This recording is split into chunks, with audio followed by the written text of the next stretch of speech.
Bonjour tout le monde, c'est Monsieur 2X. Donc dans cette vidéo, nous allons apprendre à résoudre des inéquations du second degré. Donc ici, nous allons nous focaliser sur des cas simples.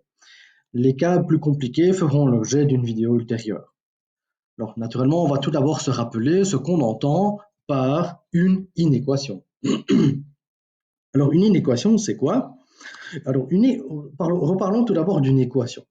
Une équation, c'est comparer, égaliser, savoir lorsqu'en deux caractéristiques de plus ou moins même nature, eh bien, vont être égales. Ici, on parle d'inéquations. Donc, le but, ça va être en quelque sorte de les comparer. Nous allons tenter de comparer deux fonctions qui décrivent euh, la même caractéristique, on va dire. Donc, on va comparer deux caractéristiques de même nature. Ces caractéristiques sont modélisées par des fonctions et donc nous allons les comparer. Donc nous allons regarder quand l'une est plus petite ou égale à l'autre, ou strictement plus petite, ou plus grande, ou strictement plus grande.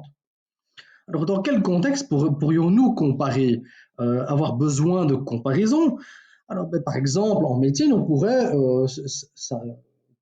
penser à une expérience où on teste un nouveau médicament et on se dit, mais voilà, on voudrait se limiter à un certain seuil.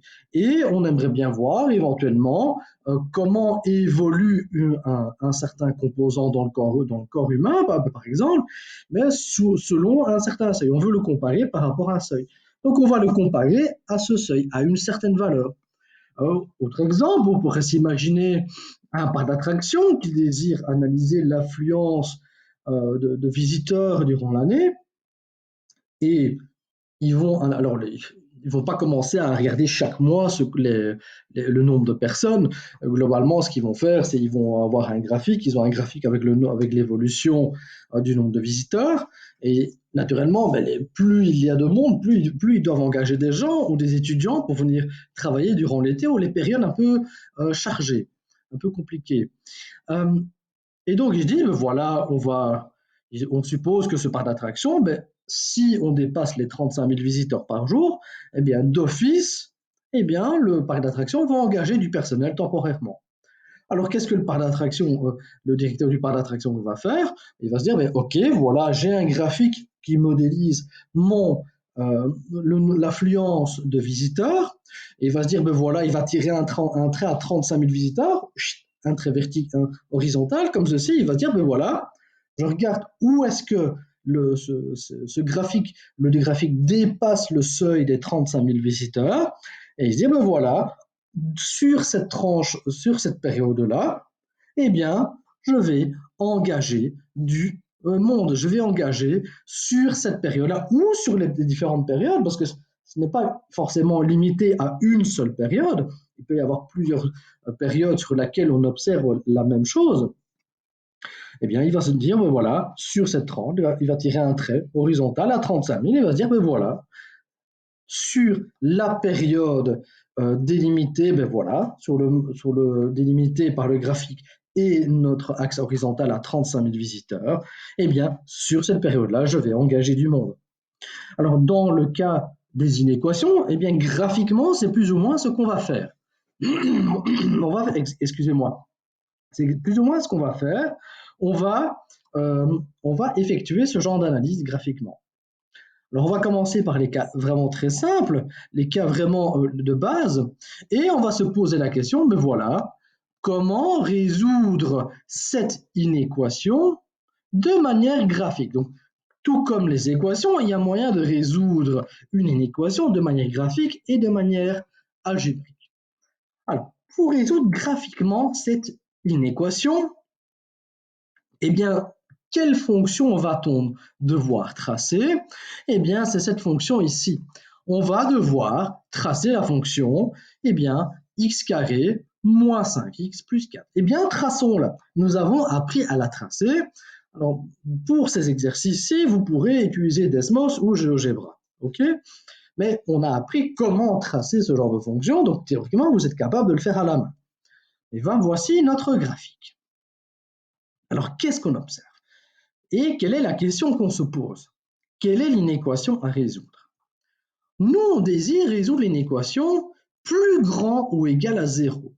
Ça veut dire quoi graphiquement? Eh bien, ça veut dire que graphiquement, on veut comparer cette fonction à quoi? À 0. Alors, que veut dire le 0 ici? Eh bien, c'est notre axe x. Ce sont les images, ce sont les nombres x pour lesquels l'image est nulle. Donc, en fait, on veut comparer graphiquement la fonction x carré moins 5x plus 4 à l'axe y, l'axe horizontal y. Comme tantôt, on voulait comparer le graphique qui représentait l'affluence à la ligne horizontale qui était placée à 35 000 visiteurs. Donc, on se pose donc la question, pour quelle valeur de x est-ce que le graphique se situe au-dessus de mon axe x ou au croisement de mon axe x? Alors pourquoi les deux? Parce qu'ici, je me pose la question plus grand ou égal. Donc, je me pose la question sur quelle partie de l'axe x est-ce que mon graphique va se trouver au-dessus ou bien au croisement? Alors, en effet, donc, comme c'est représenté ici, c'est écrit, c'est sur moins l'infini 1 et 4 plus l'infini 1 et 4 compris. Pourquoi? Donc, on doit tout d'abord se demander au croisement. Mais où est-ce que la fonction croise l'axe des x? Eh bien, c'est en 1 et en 4. Vu qu'on analyse les points d'intersection aussi avec l'axe des x, vu qu'on considère le et signe égal, eh bien, on sait que 1 et 4, dans l'écriture intervalle, vont être compris dans cet intervalle. Et que donc, au niveau des bornes 1 et 4, on va devoir fermer notre crochet. Maintenant, il faut regarder dans quel sens, naturellement. On se pose maintenant la question, il faut que le graphique se situe au-dessus de l'axe des x. Vu qu'on a un plus grand ici, où est-ce que sur mon graphique j'observe que le graphique se situe au-dessus de l'axe des x? Eh bien, c'est ici, là et ici. Et donc, c'est pour quelle valeur de x est-ce que, eh bien, on observe le graphique au-dessus de l'axe des x? Eh bien, ce sont pour toutes les valeurs qui partent par exemple, de 4 à plus l'infini. Chaque fois que je prends un x ici, ben, où va se situer mon graphique? Pouf, il va se situer au-dessus. Et tout ce qui est avant 1, on remarque que le graphique se situe au-dessus de l'axe des x, mais à gauche ici. Et donc, pour quelle portion de l'axe des x va-t-on observer ce morceau au-dessus de l'axe des x? Eh bien, c'est à la gauche de 1. Et donc, l'union, en tout cas, ici, on a deux morceaux, donc on va devoir utiliser une union dans notre écriture. Graphiquement, on observe que l'inéquation est satisfaite si mon x est compris entre moins l'infini ici et 1, et de l'autre côté entre 4 et plus l'infini. 4 et 1 compris. C'est pour ça qu'on ferme les crochets ici. Ils sont compris vu que on essaye de résoudre une inégalité plus grande ou égale. Si on n'avait pas ce signe d'égalité, les crochets seraient mis à l'extérieur, dans le sens contraire, à l'opposé. Est-ce que c'est compris? Bien. Alors, essayons de résoudre maintenant algébriquement ce problème. Donc, qu'est-ce qu'on essaye de savoir? On essaye de savoir quand cette quantité ici, cette fonction x carré moins 5x plus 4 est soit plus grande que 0, donc positive, soit égale à 0, soit nulle. Donc, qu'est-ce qu'on analyse ici? On essaye d'analyser un signe. Et donc, ce qu'on va devoir faire, c'est essayer d'analyser le signe de la fonction. Et donc, on sait qu'est-ce qu'il faut quel objet ce qu'on va utiliser pour analyser le signe d'une fonction. C'est le tableau de signes. Et qu'est-ce qu'on va devoir faire avec ce tableau de signes? Savoir quand ce signe est positif ou nul, vu qu'on résout une inéquation plus grand ou égale. Alors, allons-y, regardons un petit peu ce que ça donne. Pour résoudre une inéquation du second degré, de quoi a-t-on besoin? Eh bien, on a besoin des zéros. Ici, nous n'avons pas, d'inéquation compliquée, donc juste le signe du zéro et naturellement les zéros et le signe du A. Rappelez-vous, le tableau de signes d'une fonction du second degré, elle est construite sur base de deux choses, le nombre de zéros et le signe du coefficient A. Alors ici, on va calculer les zéros. A et B et C valent ces valeurs-là, valent donc 1, moins 5 et 4 respectivement. Donc sur base de ça, pour calculer les zéros, on connaît la procédure. Maintenant, on va calculer le delta, B carré moins 4AC. Rappelez-vous toujours de faire attention aux signes négatifs lorsque vous devez traiter des puissances, comme ici on fait moins 5 au carré, donc faites bien attention de mettre des parenthèses, hein, j'insiste là-dessus. Et donc après simplification, cela nous donne 9. Donc on sait que c'est positif, le delta est positif, donc on a 2 zéros. On calcule les deux zéros via la formule usuelle, moins b plus ou moins racine carrée de delta sur 2a. On remplace, on simplifie et on scinde suivant qu'on considère le signe plus ou le signe moins. Donc lorsqu'on considère le signe moins, le premier zéro vous donne 1. Lorsqu'on considère le signe plus, ça vous donne 4. Et c'est nickel, parce que remarquez que les solutions, les zéros qu'on obtient, c'est 1 et 4. C'est exactement ce qu'on avait trouvé graphiquement. Donc on dirait qu'on est sur la bonne voie. Alors, dressons maintenant le tableau de signes. Comment le construit-on? Alors tout d'abord, on se rappelle toujours de cette phrase. C'est toujours cette phrase qui va nous guider sur la construction du tableau de signes. Partout le signe du coefficient A, sauf entre les zéros.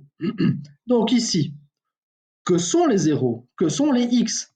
C'est 1 et 4. Rappelez-vous, on les place toujours par ordre croissant. Partout le signe du A, le A est positif, donc on le met partout. Donc on va devoir le mettre là et ici, sauf entre les zéros. 1 et 4 représentent les zéros, donc au milieu, on va devoir mettre un signe moins. Maintenant, nous sommes capables de résoudre l'inéquation. Nous sommes intéressés de savoir, dans notre tableau de signes, quand la quantité x carré moins 5x plus 4 est plus grande ou égale à 0. Donc, dans notre tableau de signes, nous désirons savoir où se situent les signes plus et les zéros. Pourquoi est-ce qu'on se focalise sur le signe plus et le zéro? Parce que notre inéquation nous demande d'accepter tout ce qui est plus grand ou égal à 0. Et donc, qu'est-ce qui est acceptable? Toute cette portion-ci et toute cette portion-ci. Et donc, qu'est-ce que nous montre le tableau de signes? Eh bien, il nous montre que les solutions acceptables se situent bien entre moins l'infini et 1, plus et 0, et entre 4 et plus l'infini. Donc, notre ensemble des solutions, c'est donc bien moins l'infini 1, union 4 plus l'infini. Et ça correspond donc exactement à ce qu'on a observé graphiquement. On va traiter un deuxième exemple. Traitons l'exemple de moins x carré moins 3x plus 4 strictement plus petit que 0. Donc là, graphiquement, qu'est-ce qu'on va devoir faire? Donc on va devoir comparer le graphique de la fonction au graphique de la y égale 0, donc l'axe x, et on va se poser la question, où est-ce que, pour quelle portion de l'axe des x, est-ce que mon graphique se situe en dessous de mon axe des x? Pourquoi uniquement en dessous? Parce que j'ai un strictement plus petit. Je n'ai pas d'égalité. On dit traçons moins x carré moins 3x plus 4 et comparons-le à l'axe des x. Alors, qu'est-ce qu'on observe? Alors, qu'est-ce qu'on observe? Ben, on doit donc comparer la fonction à 0. Donc, on doit savoir quand la fonction est sous l'axe des x strictement. Ben, vous regardez votre dessin, vous placez sur votre dessin et vous regardez où est-ce que le dessin se trouve, sur quelle portion de l'axe des x votre dessin se trouve sous l'axe des x. Eh bien, vous mettez votre doigt sur votre graphique et vous suivez. Ah là, je suis toujours sous l'axe des x. Ah, stop. Et dès que je passe cette valeur-là, je suis au-dessus de l'axe des x. Donc, mon dessin ici sur la partie gauche se trouve sous l'axe des x de ce côté-ci. À gauche de quelle valeur? À gauche de moins 4. Donc, tous les x qui vont satisfaire la condition ici, ce sont tous les x qui se situent à gauche de moins 4. Chaque fois que je vais prendre un x ici et que je vais calculer son image va se situer en dessous de l'axe des x. Et où est-ce qu'on observe aussi ce comportement? On l'observe aussi à droite de 1. Donc on remarque bien que ici, si je suis à gauche de 1, j'ai bien mon graphique au-dessus. Mais moi, je m'en fous de ça. Moi, ce que je veux, c'est qu'il se situe en dessous. Donc, si on veut qu'il se situe en dessous, eh bien, il se trouve là, la portion du graphique se situant sous l'axe des x étant plus petite que 0, se situe ici. Et donc, quels sont les x qui vont satisfaire la condition demandée? Eh bien, tous les x situés à droite de 1. Et donc, en fait, j'ai deux zones qui vont satisfaire la condition. J'ai deux portions de l'axe des x qui vont satisfaire cette condition. Tout ce qui est avant de moins 4, tout ce qui est plus petit que moins 4, strictement, vu que je ne considère pas le signe d'égalité, c'est pour cette raison ici qu'il y a moins 4 avec le crochet à l'extérieur. Même chose pour le 1. Le crochet au niveau du 1 se trouve à l'extérieur. Pourquoi? Parce que je ne considère pas l'égalité, je ne considère que l'inégalité stricte. Eh bien, tentons de retrouver cette solution de manière algébrique.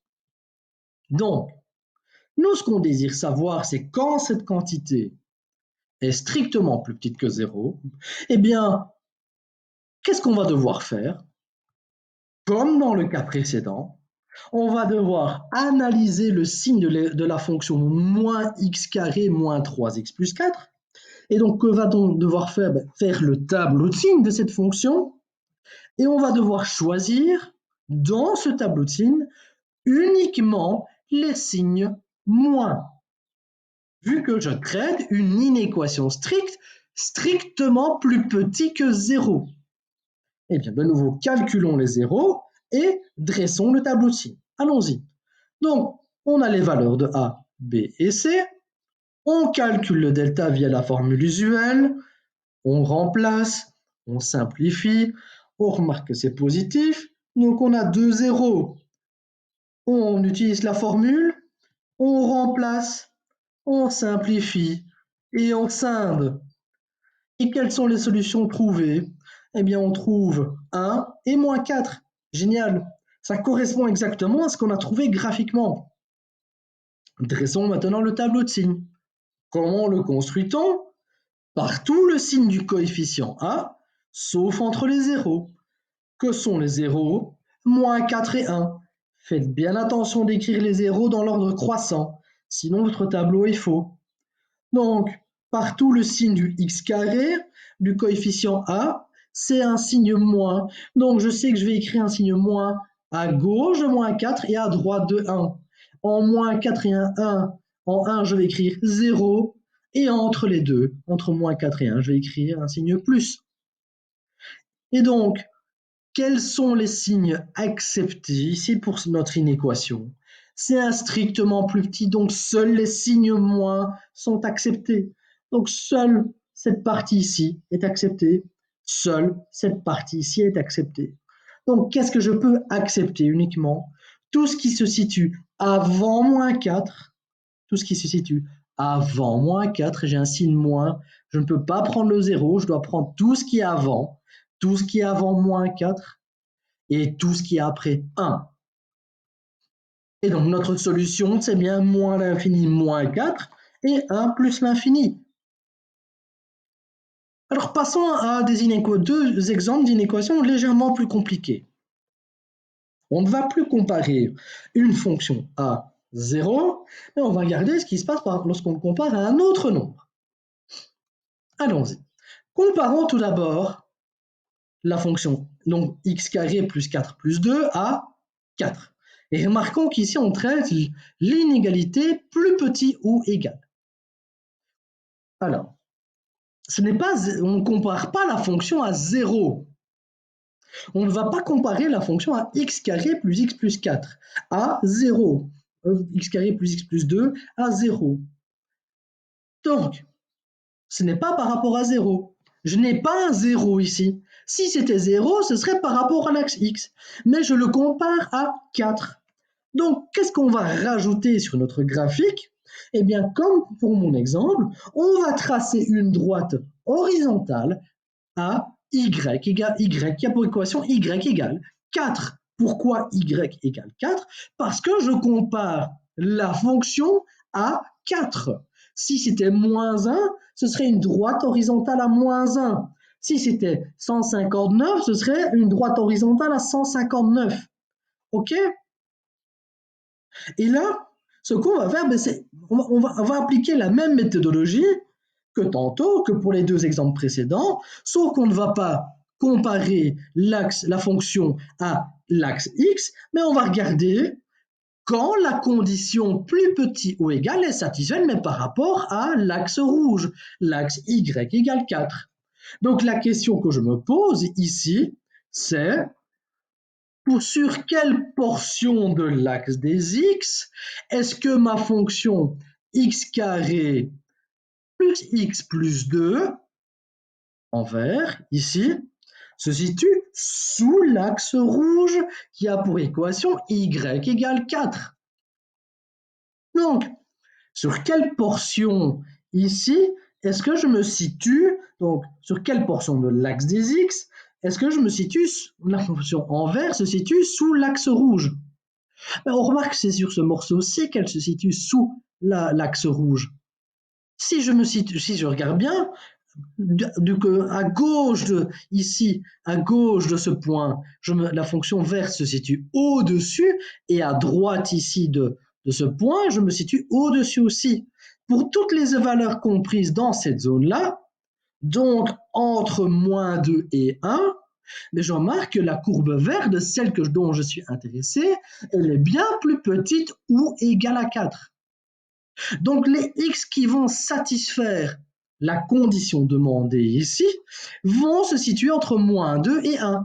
C'est bien sur cette portion-ci de l'axe des x que la courbe verte se situe sous la courbe rouge.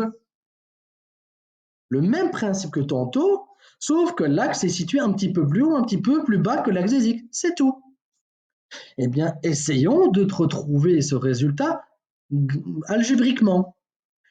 Remarquez de nouveau que ici les crochets sont fermés. Pourquoi? Parce que nous traitons une inégalité plus petite ou égale. Le signe d'égalité est présent dans notre inéquation, donc nous acceptons les bornes, les extrémités de vos intervalles, sauf si c'est naturellement plus ou moins l'infini. On n'accepte jamais plus ou moins l'infini. Alors, comment va-t-on résoudre algébriquement cette inéquation? Eh bien, c'est simple. Ce qu'on va faire, c'est qu'on va tout mettre d'un seul côté. Donc, ce qu'on va faire, c'est qu'on va faire passer le 4, ici, dans le membre de gauche. Et donc, il ne va plus écrire 4, mais moins 4. Et à droite, dans le membre de droite, ça va être 0. Et lorsque je combine 2 et moins 4, eh bien, ça va donner moins 2. Donc, résoudre cette inéquation ici revient à résoudre cette inéquation ici, en simplement faisant passer le 4 dans le membre de gauche. Maintenant, ce qu'on va faire, c'est que ce qu'on a appris dans les deux exemples précédents, on va l'appliquer non plus à cette inéquation-ci, mais à cette inéquation. Donc, ce qu'on va faire, c'est ce qu'on va devoir faire, c'est dresser le tableau de signes de la fonction x carré plus x moins 2. C'est donc ceci qu'on va devoir résoudre. Et dans le tableau de signes de cette fonction, nous allons accepter quel signe? Le signe moins ou les zéros. Eh bien, allons-y. Dressons le tableau de signes de la fonction x carré plus x moins 2. Faites bien attention, c'est cette fonction-ci qu'on va analyser. Ok? Attention, hein? Donc, les coefficients. Donc, vu que c'est ceci que j'analyse, les coefficients valent 1, 1, moins 2. On est parti, on calcule le delta, je remplace, je simplifie, on remarque que c'est positif, et donc j'ai deux zéros qui sont calculés via la formule usuelle, je remplace, je simplifie, et je scinde. De nouveau, remarquez qu'on retombe sur moins 2 et 1. Nous sommes sur la bonne voie. Dressons le tableau de signes de x carré plus x moins 2. De nouveau, partout le signe du A sauf entre les zéros. Donc les zéros sont moins 2 et 1. On les écrit dans l'ordre croissant. Partout le signe du A. Donc on met des signes plus à l'extérieur des zéros et un signe moins à l'intérieur. Donc quelle est la partie du tableau de signes qu'on accepte? Ce sont les signes plus et moins. Pourquoi? Parce que l'inéquation qu'on doit résoudre, c'est un signe plus petit ou égal. C'est pour ça qu'on accepte dans le tableau de signes le 0 ou le moins. Et quelle est la portion du tableau de signes qu'on va accepter? C'est donc cette zone-ci. Et donc l'ensemble des solutions est bien moins 2, 1. Crochet fermé, vu que c'est une inégalité plus petite ou égale. Dernier exemple. Donc ici, on doit résoudre l'inéquation moins 2x carré plus 5x moins 2, plus grande ou égale à 3. Donc on va tracer la fonction moins 2x carré plus 5x moins 2, comme ici, et on va la comparer à quelle droite, à quel axe horizontal? À y égale 3, parce que j'ai 3 ici dans le deuxième membre. Donc traçons une droite horizontale à y égale 3. Qu'est-ce qu'on nous demande d'analyser? On nous demande de trouver tous les x pour lesquels le graphique se situe au-dessus ou au croisement de l'axe horizontal. Mais ici, est-ce qu'il y a quelque chose, une partie de la fonction qui se situe au-dessus de l'axe horizontal? Mais ici, non. On remarque que l'axe horizontal se situe tout le temps au-dessus de ma fonction verte, de ma fonction du second degré. Et donc ici, je n'ai aucune valeur de x qui ne satisfait cette équation. Donc algébriquement, théoriquement, on devrait trouver le vide comme solution. Il n'y a pas de solution à cette inéquation. Eh bien, tentons de retrouver cela comme solution. De nouveau, résoudre cette inéquation algébriquement, eh bien, on va faire passer le 3 dans le membre de gauche, il va se transformer en moins 3, on combine le moins 2 et le moins 3 qui nous donne moins 5, et donc on va devoir résoudre cette inéquation usuelle, et donc on va devoir dresser le tableau de signes de moins 2x carré moins plus 5x moins 5. Et quels sont les signes qu'on va pouvoir accepter? Eh bien, tout ce qui est positif ou nul. Eh bien, calculons les zéros et dressons le tableau de signes. Donc, voici de nouveau les coefficients. Rappelez, faites attention, c'est que c'est résoudre cette inéquation revient à résoudre cette inéquation, due à cette petite manipulation algébrique. On calcule le delta, on remplace, et ici on tombe sur moins 15, qui est négatif, et donc la fonction moins 2x carré plus 5x moins 5 n'admet aucun zéro. C'est déjà positif, ça correspond déjà bien à ce qu'on a observé graphiquement. Eh bien, dressons le tableau de signes pour savoir le signe qu'on va devoir placer. Alors, rappelez-vous, partout le signe du coefficient 1 sauf entre les zéros. Est-ce que j'ai des zéros? Non. Donc, qu'est-ce qu'on va devoir tracer dans notre tableau de signes? Eh bien, un signe moins. Pourquoi? Parce que le signe de A est négatif. Et donc, est-ce qu'il y a dans mon tableau de signes une portion qui satisfait une portion où on observe un signe plus ou un zéro? Non, il n'y en a pas. Et donc l'ensemble des solutions est bien le vide.